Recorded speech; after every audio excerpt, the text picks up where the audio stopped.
So I get an email. This is before I had like my full customer support team hired out. So I was still checking the business emails, and I get an email from this address basically saying like they had the patent on the product that I was selling.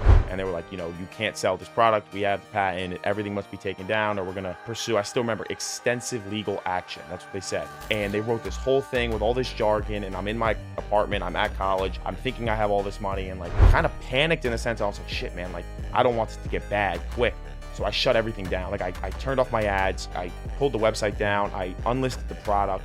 But here's the problem. You can't do that when you have 1,000 orders on transit. People are going to go check their orders. They want tracking. People want to know what's going on. And now it just says page not found, error. It was chargeback galore.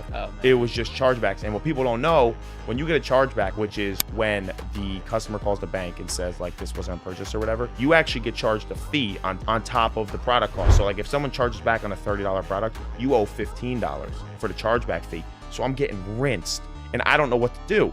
Because I'm like, I can't go relaunch this. I'm going to get sued. The reason why I said it grinds my gears is because as I got a little bit far removed, I realized it was fake. It was a fake email and it was competition. It wasn't even a real legal email address. There was no legal firm behind that. It was just some dude, the company at the end of the Gmail, and there was no company tied to it. And then the address on the signature was just a registered agent in like Wyoming.